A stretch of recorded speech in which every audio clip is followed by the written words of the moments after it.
Dear students, एएनएबी coaching classes में आप सभी का स्वागत है। और आज की क्लास में पीएटी प्री एग्रीकल्चर टेस्ट और साथ ही साथ अपकमिंग शिक्षक भर्ती जो होने वाली है, इससे जुड़ा हुआ एक इम्पॉर्टेंट टॉपिक मैं डिस्कस करूंगी।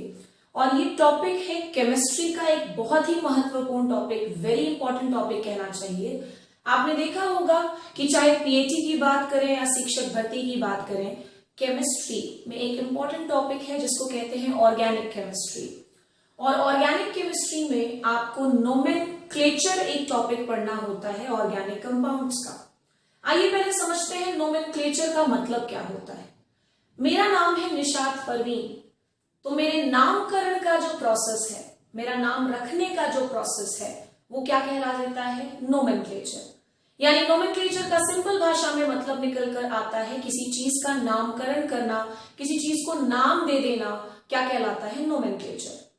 तो ऑर्गेनिक केमिस्ट्री में नोमेनक्लेचर जब हम पढ़ते हैं तो किसी ऑर्गेनिक केमिकल के नामकरण में तीन चीजें बहुत ही महत्वपूर्ण होती हैं।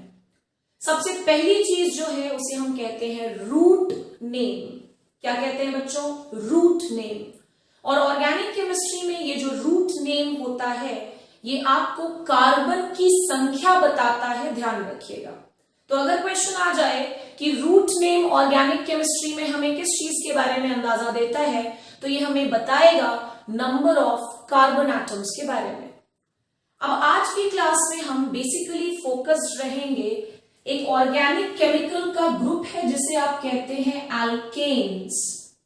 तो हमारे आज की क्लास का टॉपिक है एल्केन्स के नोमेनक्लेचर को समझना। नोमेनक्लेचर जैसा कि मैंने बताया, इनका नामकरण कैसे किया जाता है।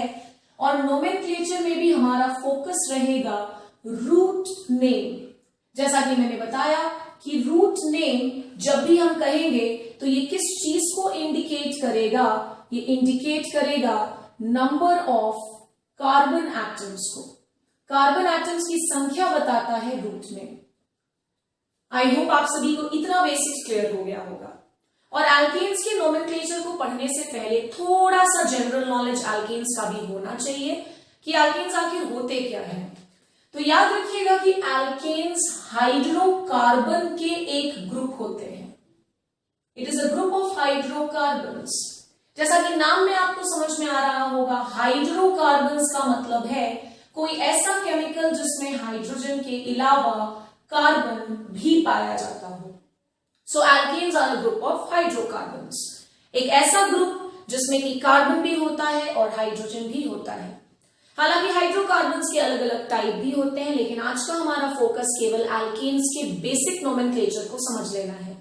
क्योंकि मैंने देखा है कि जो बच्चे पीएटी की तैयारी कर रहे होते हैं या शिक्षक भर्ती की तैयारी कर रहे होते हैं और वो साइंस बैकग्राउंड से नहीं है, प्योर साइंस बैकग्राउंड से, उनके लिए ये टॉपिक भी थोड़ा सा टफ हो जाता है।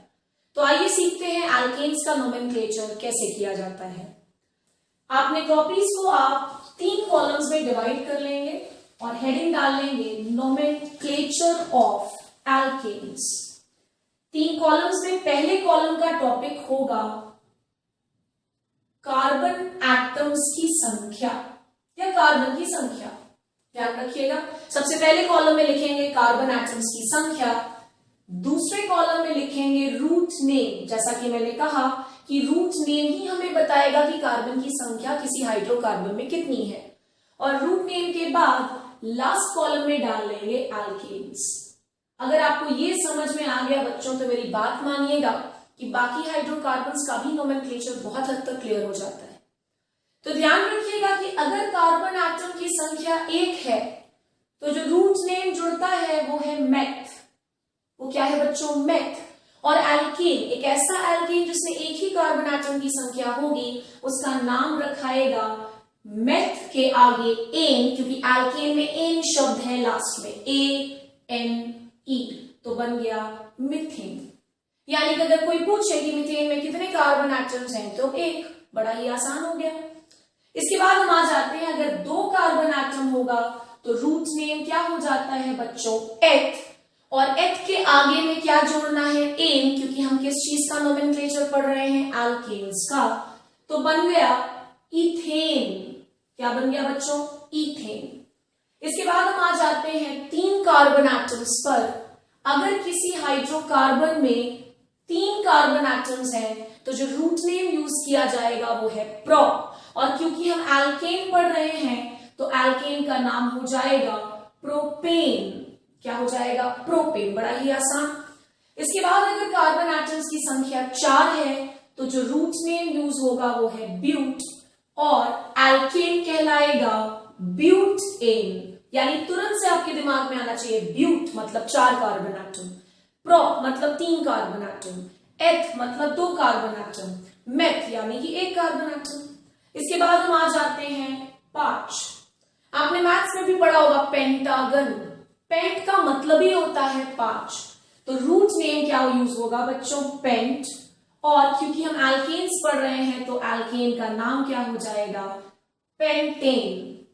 नेक्स्ट आ जाते हैं अगर कार्बन एटम्स की संख्या 6 है तो रूट नेम यूज होगा हेक्स, क्योंकि हेक्सा का मतलब ही होता है 6 और एल्केन का नाम बन जाएगा हेक्सेन। मेरी बात मानिएगा, अगर ये रूट नेम क्लियर है तो ऑर्गेनिक केमिस्ट्री का आधा से ज्यादा नोमेनक्लेचर क्लियर हो जाता है।